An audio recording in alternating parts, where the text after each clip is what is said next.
The hospital room was quiet except for the steady beeping of monitors when Tommy finally gave birth after 11 long months of pregnancy. Her baby girl's first cry pierced the air, strong and clear, bringing tears of joy to Tommy's tired eyes. The nurses quickly whisked the newborn away for routine checks, their movements practiced and efficient. Tommy watched them from her bed, her heart full of love for the tiny being she had carried for so long. But then something changed. At first, it was just one fly, dark and unusually large, circling above the baby. Then another appeared, and another, until a cloud of buzzing insects surrounded the infant. The nurses froze, their expressions shifting from confusion to horror. They had seen many strange things in their years of delivering babies, but nothing like this. "What's happening?" one nurse whispered, backing away from the examination table. "This isn't normal." The flies grew thicker, their wings creating a sound like distant whispers. Tommy could sense the wrongness in the air, could feel it in the way the nurses huddled in the corner, their eyes wide with fear. Her newborn's cries grew louder, more desperate. Weak from the delivery, but driven by a mother's instinct, Tommy pushed herself up from the bed. Her legs trembled as she crossed the room, ignoring the nurse's warnings to stay back. She could see her baby through gaps in the swarm, tiny fists waving in distress.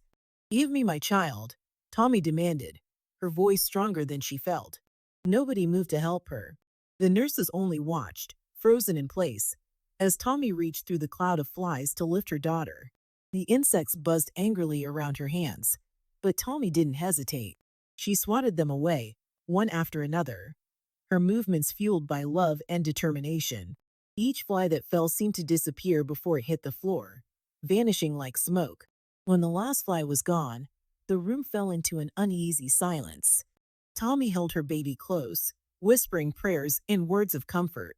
The child quieted in her arms, seemingly untouched by this strange occurrence. The nurses remained at a distance, whispering among themselves and casting fearful glances at mother and child. Tommy knew something was wrong, terribly wrong, but as she looked down at her daughter's peaceful face, she made a silent vow.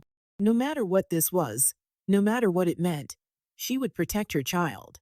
She had fought too hard, waited too long for this moment to let anything or anyone harm her baby. Fi's footsteps in the hallway broke through her thoughts. He appeared in the doorway, arms full of baby supplies, his face glowing with new father pride. "How's my little princess?" he asked, completely unaware of what had just transpired. Tommy looked at her husband's joyful expression and made another decision. She wouldn't tell him about the flies. Not yet.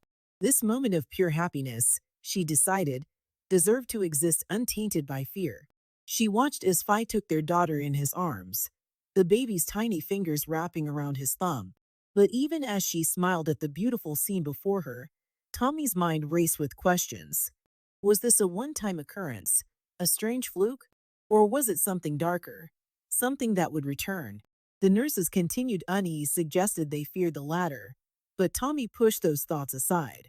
For now, she would focus on the miracle of her daughter's birth and deal with whatever came next when it came. What she didn't know then was that this was only the beginning. The flies would return, bringing with them challenges that would test not only her strength as a mother, but the very foundations of her family's love and trust. The day Tommy brought her baby home should have been filled with joy. The morning sun painted warm patterns on the nursery walls, and the air was sweet with the scent of fresh flowers that Fi had arranged. But as their car pulled into the driveway, Tommy's heart sank. There, standing on their front porch with a bright smile and several suitcases, was Mama Fi. Tommy's grip tightened slightly on her sleeping daughter. This wasn't the plan. Her own mother was supposed to come, as tradition dictated. For generations in their culture, a new mother's mother would come to help during the crucial first months after childbirth. Tommy had been looking forward to sharing this special time with her mother, learning the ancient wisdom passed down through generations of women in her family. "My precious granddaughter," Mama Fi called out, hurrying down the steps. Her voice carried across the yard, sharp with excitement. "Let me see the beautiful child." Before Tommy could protest, Mama Fi had swept the baby from her arms. The older woman cooed and fussed over the infant, speaking as if Tommy wasn't even there. Oh, look at her. She has Fi's nose, definitely, and his chin. Thank goodness she takes after her father's side. Fi stood awkwardly between his wife and mother, car keys jingling nervously in his hand. He could feel the tension building, but seemed unsure how to address it. Tommy watched him, waiting for him to say something, anything, about their previous arrangements. But he remained silent. Mama Fi. Tommy finally spoke, her voice careful and measured. We. We weren't expecting you. My mother had already made plans to come help with the baby. She's been preparing for weeks. The older woman's smile didn't waver, but her eyes hardened. Oh, dear. Your mother? No, no. This baby needs proper care. Traditional care. The kind that only a grandmother who knows our family's ways can provide. Tommy felt her face flush. My mother knows traditional care too. She's helped all my sisters with their babies. And look how they turned out. Mama Fi muttered, just loud enough to be heard. She turned her attention back to the baby, speaking in a syrupy, sweet voice. Don't worry, my precious one. Grandmother will make sure you're raised properly. The words cut through Tommy like a knife.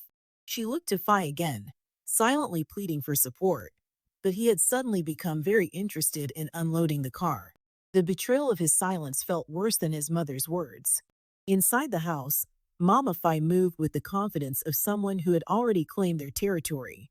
She had rearranged the nursery while they were at the hospital, replacing the carefully chosen decorations Tommy had picked with her own.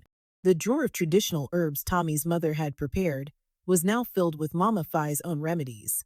I know what's best for this family, Mama Fi announced, settling into the rocking chair Tommy's father had made.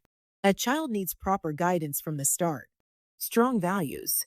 Discipline. Her eyes fixed on Tommy. Something you clearly lack, given how you're questioning my presence here. Tommy stood in the doorway of what no longer felt like her nursery, tears threatening to spill. Everything was slipping away from her. The peaceful homecoming she'd imagined, the precious first days with her baby, the guidance of her own mother. But beneath the hurt, something else was building. Anger. This is my home, Tommy said quietly, her voice trembling but firm. And that is my child. You can't just come in here and take over without even asking. Mama Fi's expression darkened. Take over? I'm here to prevent disaster. Your mother did such a poor job with you that I couldn't possibly risk her influence on my granddaughter. Your disrespect right now proves my point entirely. The baby began to fuss, perhaps sensing the tension in the room. Mama Fi immediately began rocking and shushing her, shooting Tommy a look that clearly said, see what you've caused. Tommy felt the walls closing in. This was her baby, her home, her life. But somehow she had become an outsider in it all. In the hallway, she could hear Fi shuffling around, still avoiding the conflict. The sound of his deliberate absence felt like another wound. This wasn't just about traditional postpartum care anymore. It was about respect, about family bonds, about the right to mother her own child. What Tommy didn't know then was that this power struggle was just the beginning. The real test of her strength as a mother was yet to come, and these family tensions would soon be overshadowed by something far more sinister. But for now, she stood in her own home, feeling like a stranger, watching another woman rock her baby to sleep, while her husband's silence echoed through the halls. Night had settled over the house like a heavy blanket. Tommy lay in her bed, exhausted from the day's tensions, but unable to sleep. Her baby rested beside her, peaceful in the soft glow of the nightlight. Downstairs, she could hear Fi's quiet movements as he worked late in his home office, avoiding the uncomfortable atmosphere that had taken over their home. Mama Fi had finally retired to her room after a day of pointed comments and territorial behavior. The clock on the wall ticked steadily, marking time in the darkness. Tommy was just drifting off when a strange sound pulled her back to consciousness. A low, vibrating hum that seemed to come from everywhere and nowhere at once. When she opened her eyes, her heart stopped. Her baby was floating 3 feet above the bed. The child hung suspended in the air, surrounded by a cloud of those same dark, impossible flies from the hospital. Their wings created a sound like whispered threats, filling the room with an otherworldly buzz. The nightlight flickered, casting dancing shadows on the walls as the swarm moved in perfect unison around the floating infant. Terror clawed at Tommy's throat, and she screamed. The sound ripped through the quiet house, bringing thundering footsteps from both upstairs and down. Her eyes never left her child, floating eerily in the disturbed air of the room, the flies forming intricate patterns around the tiny body. Bay burst through the door first, his face pale with panic. The sight before him froze him in place, one hand clutching his chest as he struggled to breathe. What? What is this? He gasped, his voice barely a whisper. Mama Fi appeared moments later, her hair wild from sleep. The moment she saw the scene before her, her eyes grew wide with a different kind of horror. Not just fear, but recognition. She stepped back, pressing herself against the wall, her mouth moving in silent prayers. I knew it, Mama Fi whispered, her voice trembling with a mixture of fear and triumph. I knew there was something wrong here. Her accusing finger pointed directly at Tommy. You did this. You brought this evil into our home. Tommy barely heard the accusation. All she could focus on was her child, suspended in that unnatural way, surrounded by those impossible insects. She moved to stand on the bed, reaching for her baby, but Mama Fi's sharp voice cut through the room. Don't touch her. You witch. You've cursed my granddaughter. The older woman's voice rose to a shriek. Fi, look what your wife has done to our child. Tommy turned to her husband, desperate for support, but found only confusion and fear in his eyes. He stood there, mouth opening and closing without words, his gaze darting between his wife and the supernatural scene before him. His silence in this moment cut deeper than any accusation could. Suddenly, as if responding to some unheard signal, the flies dispersed. The baby lowered gently back onto the bed, landing softly on the blankets. The room fell into an eerie silence, broken only by the rapid breathing of its occupants. Mama Fi moved first, rushing forward to snatch the baby before Tommy could reach her. You will not touch this child, she declared, her voice shaking but firm. I won't allow your dark powers to harm my granddaughter further. No. Tommy's voice broke with desperation. She's my baby. You can't take her from me. She turned to her husband, pleading. Fi, please. Tell her she can't do this. But Fi took a step backward, his face a mask of uncertainty and fear. I need time to think, he mumbled, unable to meet his wife's eyes. This isn't normal, Tommy. What's happening to our child? Tommy felt her world crumbling around her. In the space of minutes, she had gone from being a mother to being accused of witchcraft, from being a wife to being a suspect, from being trusted to being feared. She watched helplessly as Mama Fi carried her baby away, cooing soft prayers over the child's head. From now on, Mama Fi declared from the doorway, you will not approach this child without my permission. We must protect her from whatever darkness you've brought into this house. Left alone in the room that still hummed with supernatural energy, Tommy collapsed onto the bed. The night air still carried the faint buzz of those impossible flies, a sound that would haunt her dreams. But worse than any supernatural terror was the reality of what had just happened. Her husband's betrayal, her mother-in-law's accusations, and the horrifying possibility that she might lose her child. What none of them realized in that moment of crisis was that the true source of the evil wasn't within their family at all. It lurked in something seemingly innocent, something that had been given with a smile but carried darkness at its heart. As Tommy's tears soaked into her pillow, the true culprit lay quietly in the nursery, waiting to reveal its sinister purpose. Dawn had barely broken when Tommy heard unfamiliar voices downstairs. She hadn't slept, her body aching from a night spent crying, her arms empty without her baby. The sound of her daughter's cries echoed through the house, but Mama Fi's locked door had prevented her from offering comfort through the long, dark hours. Now, strange chanting rose from below. Tommy crept down the stairs, her heart pounding against her ribs. The sight that greeted her in the living room turned her blood to ice. A man dressed in tattered robes stood in the center of their home. Feathers and bones decorated his clothing, and strange symbols had been drawn on the floor around him. Mama Fi stood nearby, holding Tommy's crying baby, while Fi hovered uncertainly in the corner. The native doctor swayed as he chanted, waving smoke from burning herbs around the infant. What are you doing to my baby? Tommy's voice cut through the chanting. Her feet carried her forward before her mind could process the danger. Mama Fi clutched the baby closer. We're saving her from your evil. This man knows how to deal with witches like you. The native doctor turned to face Tommy, his eyes dark and unseeing. Chalk markings covered the floor around him, forming circles and strange symbols. Bowls of unknown substances sat at specific points around the ritual space, their contents giving off an acrid smell that made Tommy's nose burn.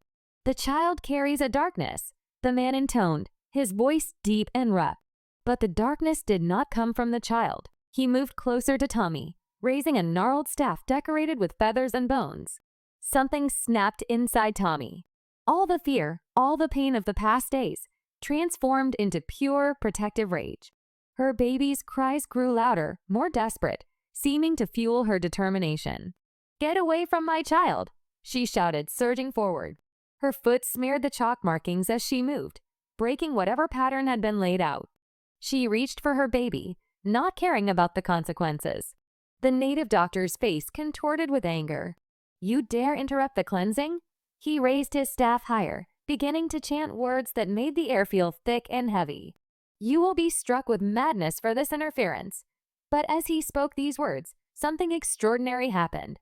The staff in his hands began to shake violently. The feathers and bones attached to it rattled with an unnatural intensity. The man's eyes widened in shock and fear as his own curse seemed to turn back on itself. Suddenly, the native doctor let out a terrible scream. He dropped his staff, which shattered on impacts with the floor. His eyes rolled back in his head, and he began to spin in circles, laughing and crying at the same time. The man who had come to curse Tommy had been struck by his own madness. "Demon! Demon!"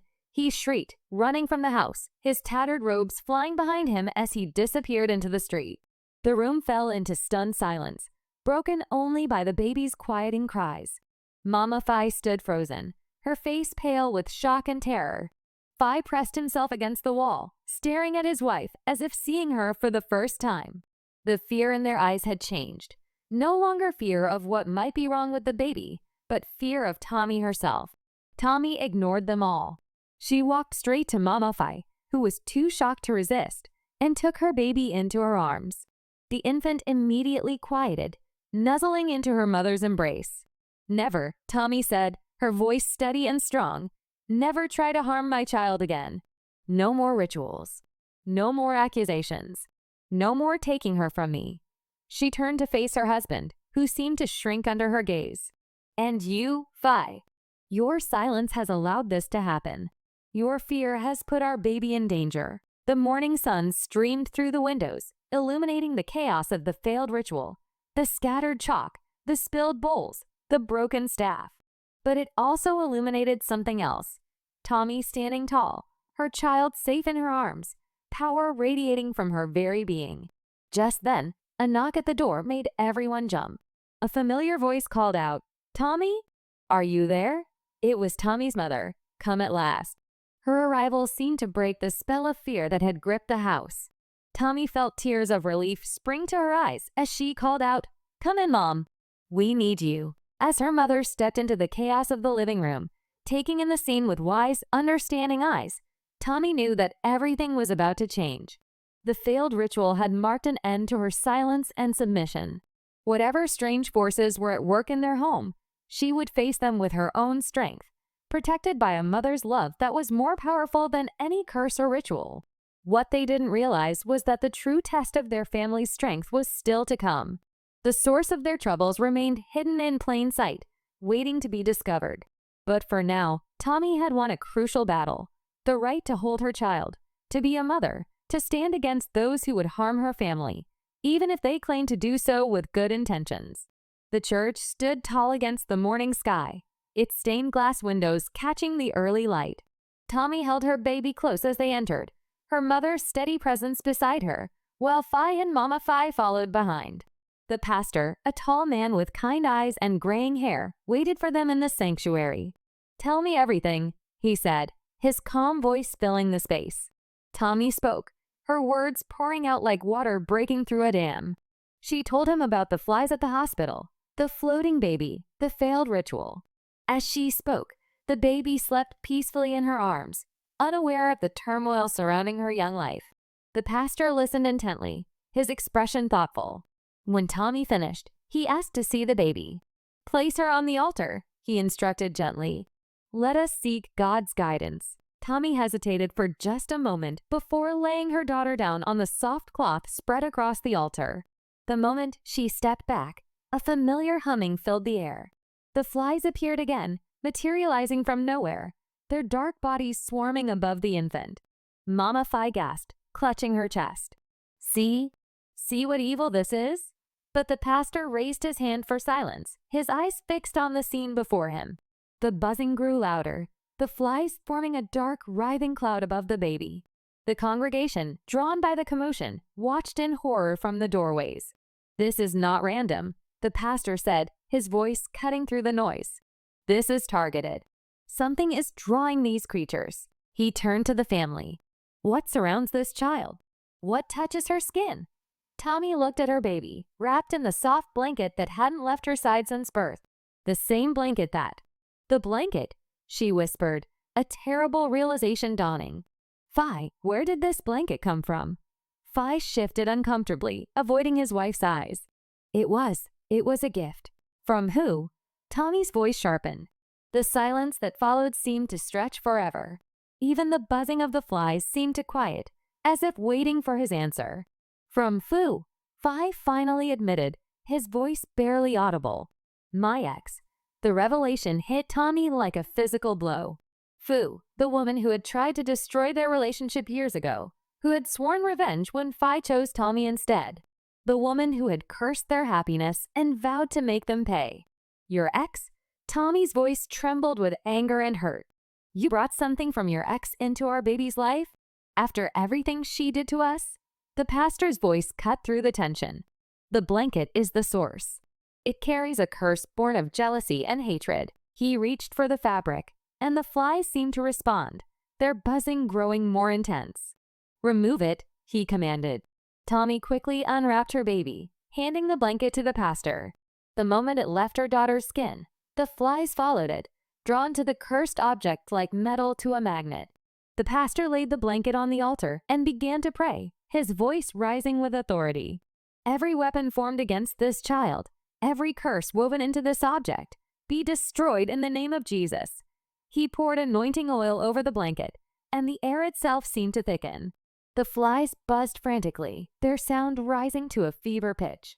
Then, without warning, the blanket burst into flames, bright, intense flames that left no smoke or ash. When the fire died, the flies were gone.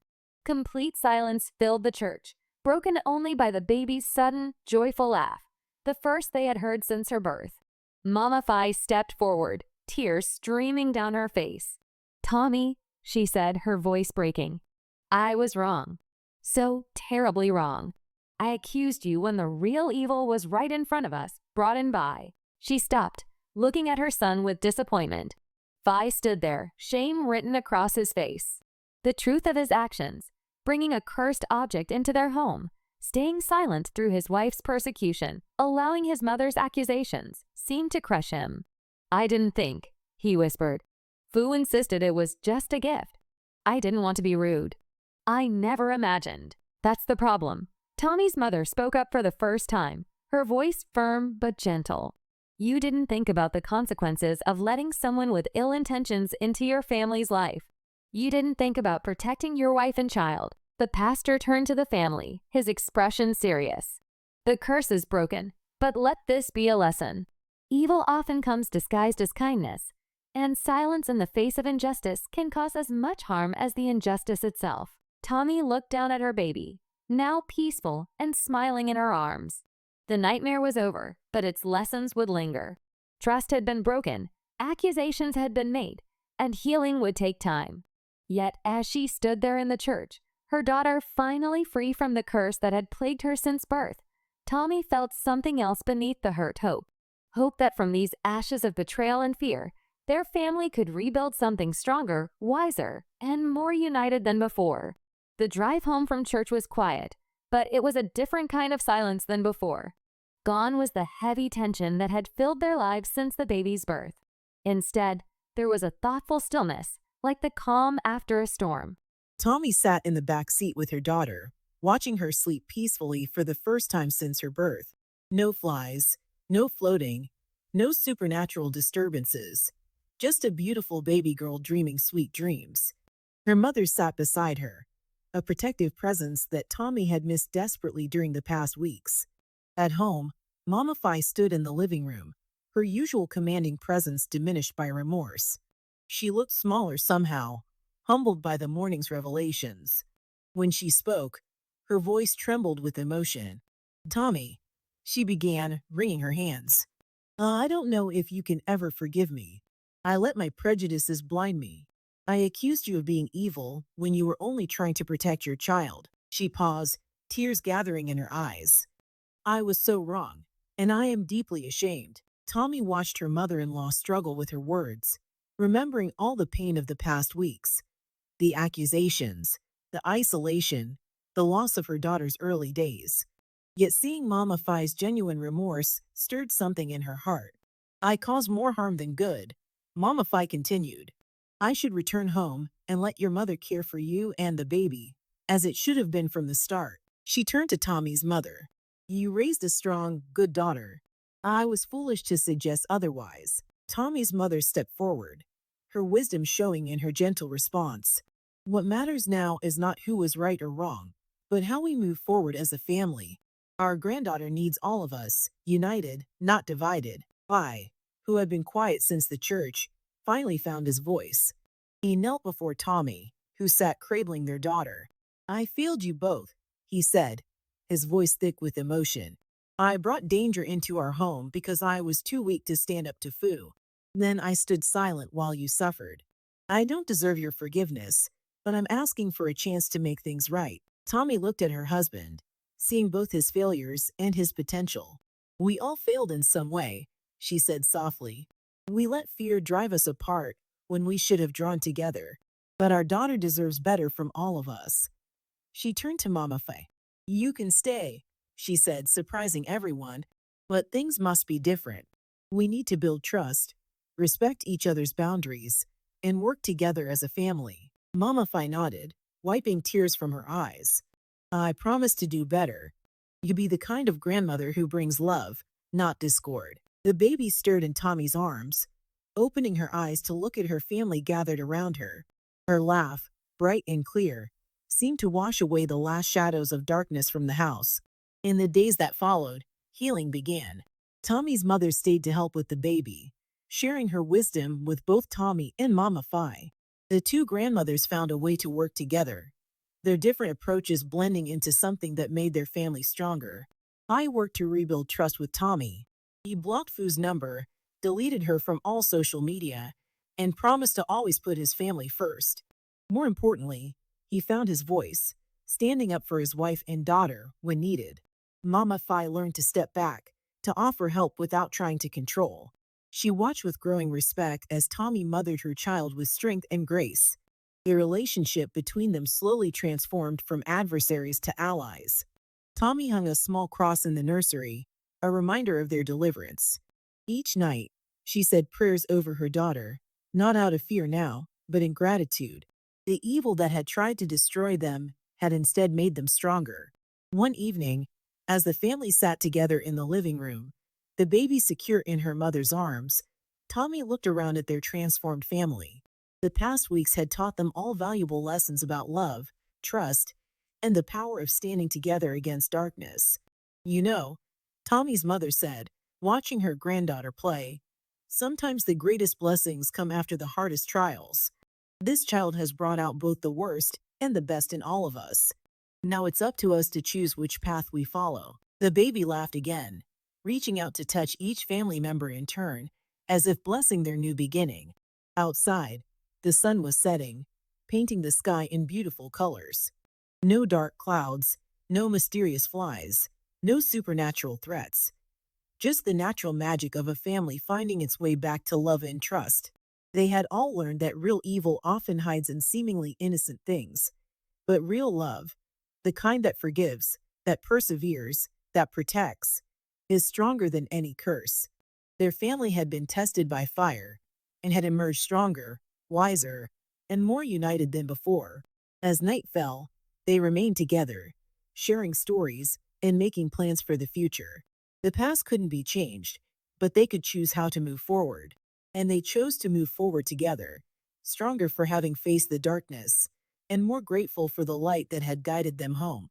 1 year later, Tommy stood in the nursery, watching her daughter play with wooden blocks in the soft morning light. The room had changed since those dark days, now filled with warmth, laughter, and the collected love of both sides of their family. Photos lined the walls. The baby's first steps, both grandmothers teaching her to clap, Fi reading bedtime stories. The cross still hung above the crib, not out of fear, but as a reminder of their journey. Below it sat a journal where Tommy had written their story, a testament to the battles they had fought and the wisdom they had gained.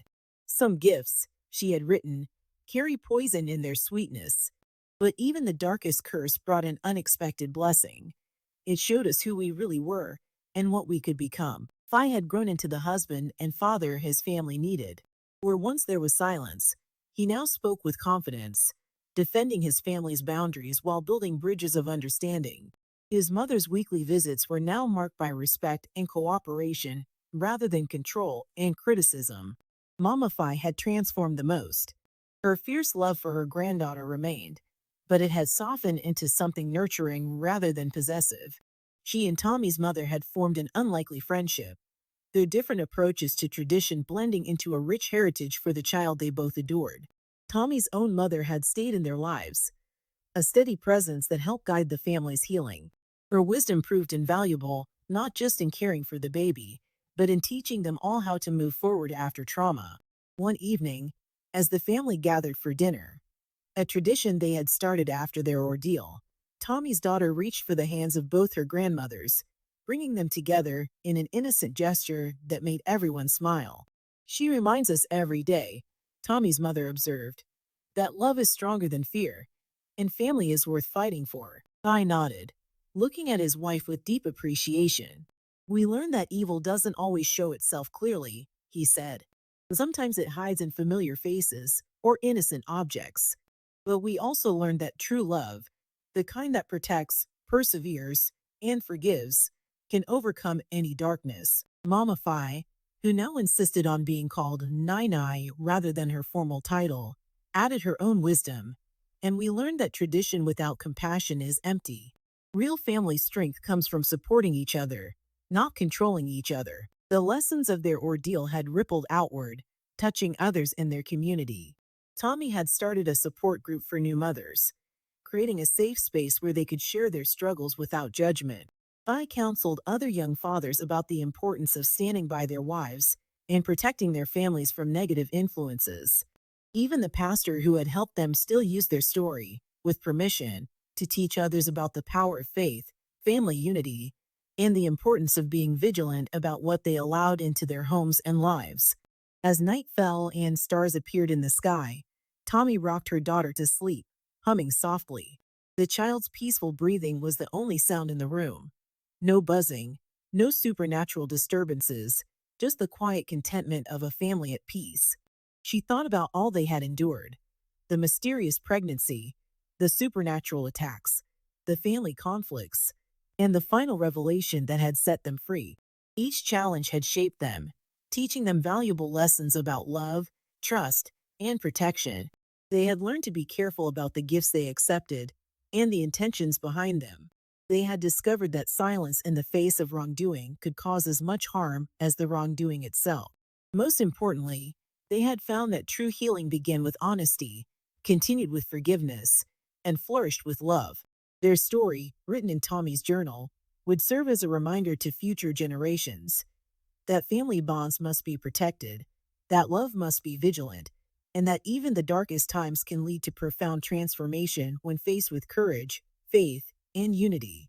As Tommy closed the nursery door that night, she whispered a prayer of gratitude.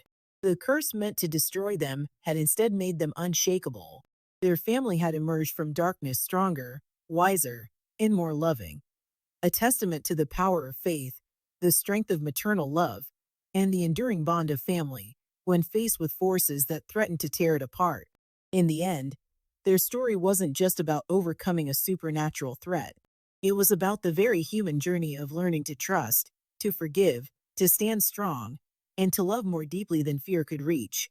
It was a legacy their daughter would inherit, not of curse and conflict, but of courage, wisdom, and the unshakable power of a family united in love.